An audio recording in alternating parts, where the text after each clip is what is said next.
अस्सलाम वालेकुम। आज हम पीरियोडिक टेबल का सब टॉपिक है ग्रुप वन एलिमेंट्स। इनके बारे में आज हम डिस्कस करेंगे।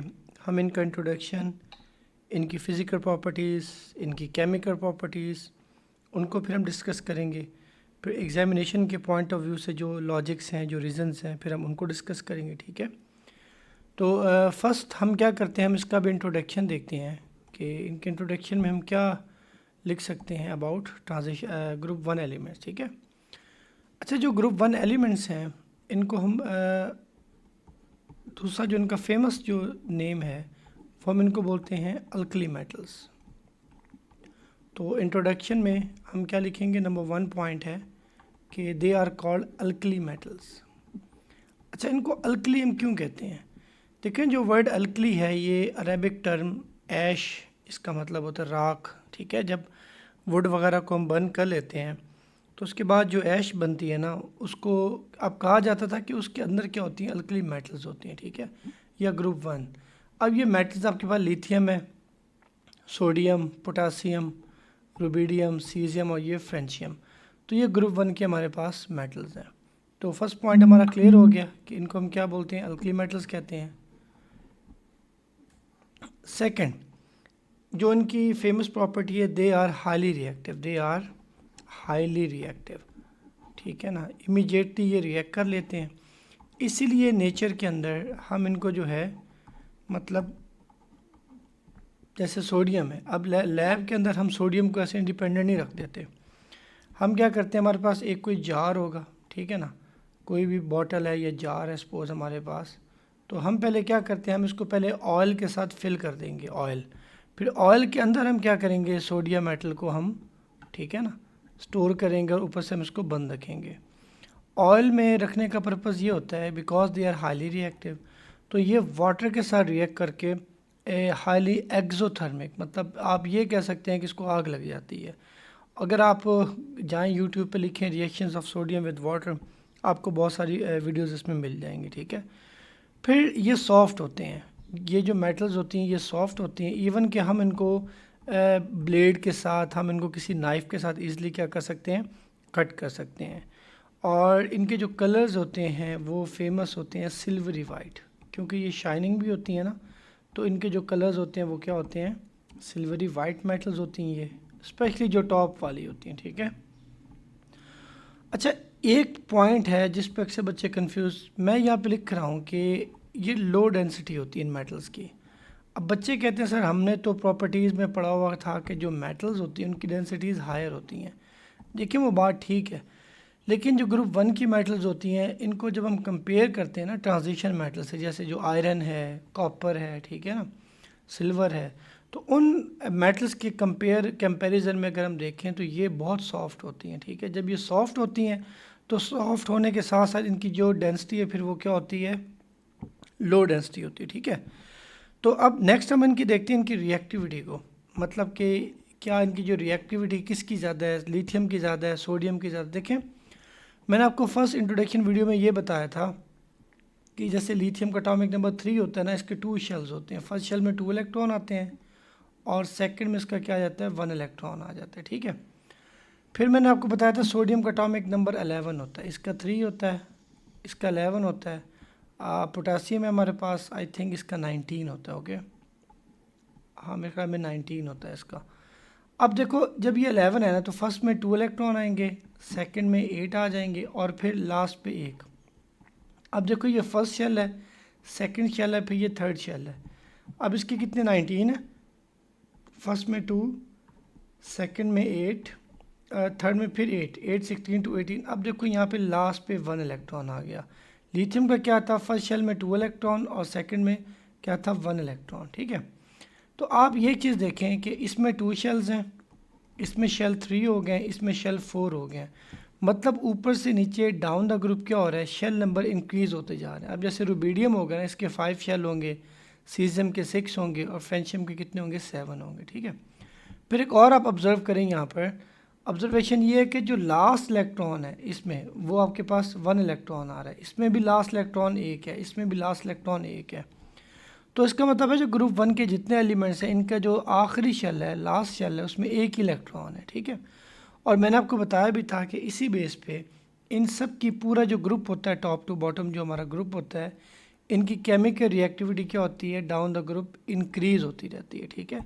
और उसकी क्या रीज़न है कि ये क्यों इंक्रीज़ होती रहती है, क्योंकि ऊपर वाले का साइज़ स्मॉल जो साइज़ है वो कम होता है और नीचे वाले का क्या होता है, ज़्यादा होता है, ठीक है। अगर मैं इसको यहाँ पे लिख दूँ आपकी इन्फॉर्मेशन के लिए, तो मैं ऐसे लिखूँगा कि जो ऊपर वाले होते हैं ये क्या होते हैं, लीस्ट रिएक्टिव होते हैं, लीस्ट रिएक्टिव। और जो एंड वाले हैं, नीचे वाले हमारे पास होंगे, वो क्या होंगे, मोस्ट रिएक्टिव, ठीक है, जिसमें सीजियम और फेंशियम है आपके पास, मोस्ट रिएक्टिव। तो अब अगर हम इसको लिखें, इसकी रिएक्टिविटी की अगर हम बात करें, ठीक है, तो यहाँ पे हम लिखते हैं इसकी रिएक्टिविटी, हेडिंग दे देते हैं एक रिएक्टिविटी। अब रिएक्टिविटी में ये तो आपको ऑलरेडी पता है कि all metals are highly reactive, ठीक है। लेकिन अब हम इसके ट्रेंड की बात करते हैं कि पीरियोडिक टेबल के अंदर ये क्या होता है, ठीक है। अब reactivity increase down the group, तो फर्स्ट पॉइंट हम क्या लिखेंगे, reactivity increase down the group, reactivity increase down the group. अब हम इसकी रीज़न लिखेंगे कि ऐसा क्यों हो रहा है, डाउन द ग्रुप, ओके। अब इसकी जो फर्स्ट रीज़न हमारे पास, रीज़न नंबर जो ए है, वो मैंने आपको क्या बताई थी कि atomic size increase down the group, ठीक है, कि एटम का जो साइज़ है वो क्या होता रहता है, इंक्रीज। देखो जैसे इसमें 2 शेल हैं, फिर 3 हो गया, फिर 4, तो साइज़ ऑफ एटम क्या होता जा रहा है इसमें। तो फर्स्ट रीज़न क्या है, atomic size increase down the group, atomic size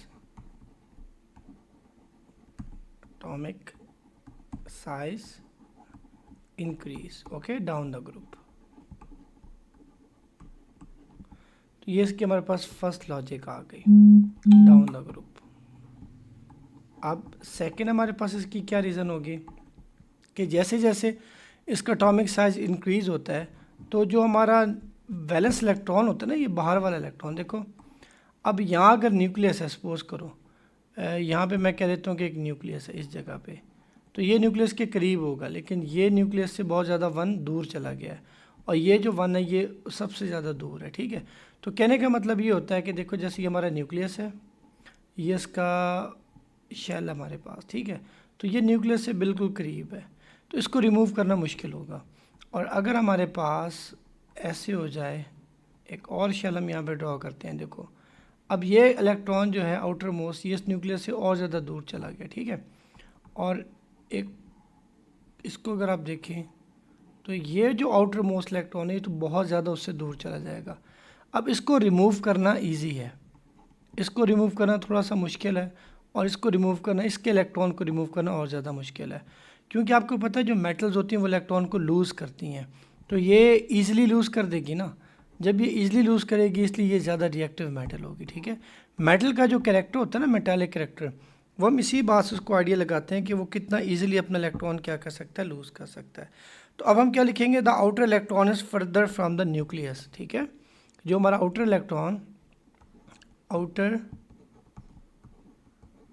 electron is, हम इसको लिखेंगे further away from the nucleus, ठीक है, further away from nucleus.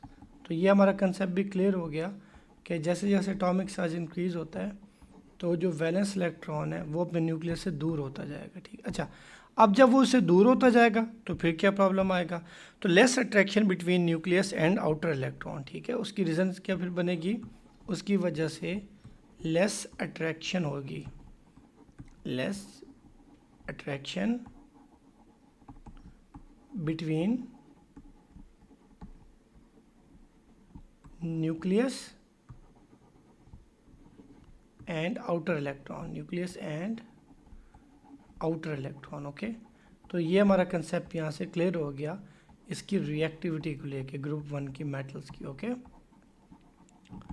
Okay, so next हमारे पास है कि क्यों ये रिएक्टिव हो जाते थे, मैंने ये बताया था कि जैसे जैसे ये दूर होंगे तो लास्ट इलेक्ट्रॉन को रिमूव करना क्या हो जाता है, ईजी हो जाता है। तो outer electron lost more easily, ठीक है, आउटर इलेक्ट्रॉन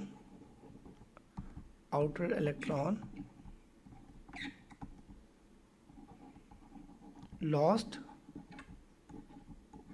मोर इजीली, ठीक है।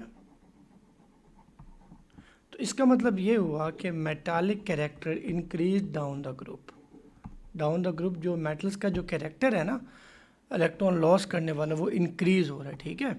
तो यहाँ पे आप लिख सकते हैं इसकी प्रॉपर्टी के अंदर metallic character increase down the group.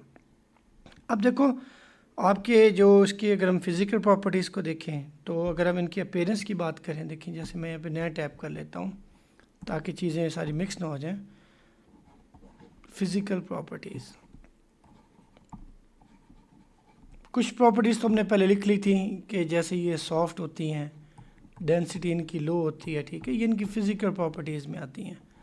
अच्छा, एक क्वेश्चन भी आता होता है आपके एग्ज़ाम में कि हम जब इसको वाटर से रिएक्ट करवाते हैं तो आप ये कहें कि जब हम इसको वाटर से रिएक्ट करवाते हैं तो ये बर्न तो हो रही होती है, मतलब कि वाटर से रिएक्ट करके, लेकिन ये उसकी वाटर की सरफेस पे फ्लोट कर रही होती हैं। तो उसकी रीज़न आप ये बताएंगे कि इसलिए ये फ्लोट कर रही होती हैं क्योंकि इनकी डेंसिटी क्या होती है, वो कम होती है। तो पहले हमारे पास जो इनकी डेंसिटी वो हमारे पास क्या है, इनकी अपीयरेंस को लेके थी, ठीक है। तो मैंने आपको अपीयरेंस इनकी बता दी थी, वो क्या मैंने आपको बताई थी कि ये RANCE अपीयरेंस, मैंने आपको कहा था ये सॉफ्ट होती हैं, ठीक है। एक तो ये क्या होते हैं, सॉफ्ट होते हैं, और फिर मैंने आपको बताया था ये सिल्वरी वाइट होते हैं, इनका जो कलर है वो सिल्वरी वाइट होता है। फिर सेकंड मैंने आपको क्या बताया था इनकी हार्डनेस के बारे में, तो हार्डनेस का मैंने आपको क्या बताया था, ये सॉफ्ट होते हैं, हार्डनेस, ठीक है। These metals are soft even cut by knife, ठीक है। तो हार्डनेस में भी ये क्या होता है, बहुत ज़्यादा सॉफ्ट होती हैं। फिर नंबर 3 हमारे पास था इनकी डेंसिटी। तो डेंसिटी में मैंने आपको क्या बताया था कि ये लो डेंसिटी होती है, इवन कि जब हम इनको वाटर में डालते हैं तो रिएक्शन तो होता है, एनर्जी बहुत ज़्यादा, वहाँ पे आग भी आपको नज़र आती है, मतलब हाई एनर्जी, ठीक है। लेकिन ये सरफेस पे क्या करती हैं, फ्लोट करते हैं ड्यू टू लो डेंसिटी, ठीक है। ओके, नेक्स्ट फोर्थ जैसे हमारे पास हम पढ़ेंगे इनके मेल्टिंग पॉइंट्स को। देखो अब ऑफ कोर्स इनके जो मेल्टिंग, जब इनकी डेंसिटी कम है तो इनका मेल्टिंग पॉइंट भी क्या होगा, लो होगा, ठीक है। वैसे टिपिकल जो मेटल्स होते हैं उनका तो हाई होता है, लेकिन इनका क्या होता है, लो होता है, ठीक है। लो मेल्टिंग पॉइंट, लो, मैं MP लिख देता हूँ, ठीक है, मेल्टिंग पॉइंट होता है। और ये जो इसका मेटालिक कैरेक्टर होता है ना, जो इसका ये मेल्टिंग पॉइंट का जो कैरेक्टर होता है, ठीक है, ये किस वजह से होता है, ऑफ कोर्स इसमें मेटालिक बॉन्डिंग तो सी वीक होगी, और ये डिक्रीज डाउन द ग्रुप होता है। मतलब इनका जो मेटालिक पॉइंट है, मैं यहाँ पे लिख देता हूँ, इसकी जो ट्रेंड होगा मेटालिक पॉइंट का, metallic point decrease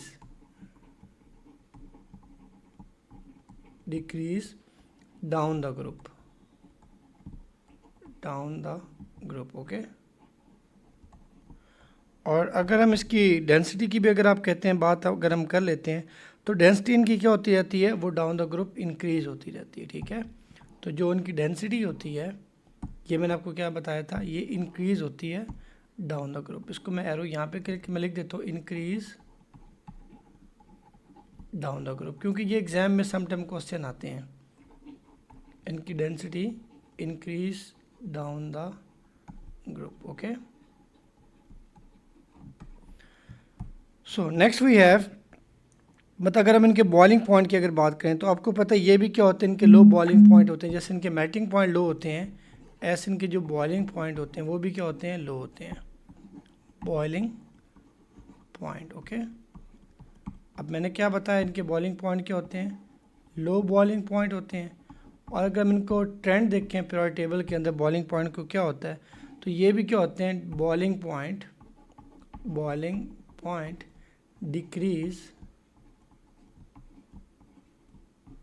decrease down the group, okay.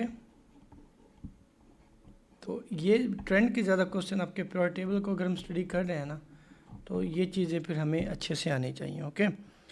अच्छा, अब हम ऐसा करते हैं, इनकी ज़रा रिएक्टिविटी, वो तो हमने ऑलरेडी पढ़ ली थी कि रिएक्टिविटी क्या होती है, डाउन द ग्रुप इनकी रिएक्टिविटी बढ़ती रहती है। अब इनके हम केमिकल रिएक्शंस देखते हैं। आपके सिलेबस में जो इनका जो फेमस जो केमिकल रिएक्शंस है हमारे ओ लेवल्स के अंदर, केमिकल रिएक्शंस ओके, वो हमारे पास है रिएक्शन विद वाटर। हम अभी यहाँ पे हम दो चीज़ें डिस्कस कर लेते हैं। नंबर वन हम डिस्कस कर लेते हैं reaction with oxygen, reaction with oxygen को डिस्कस कर लेते हैं, और साथ में हम किसको डिस्कस कर लेते हैं, number two reaction with water, reaction with water okay.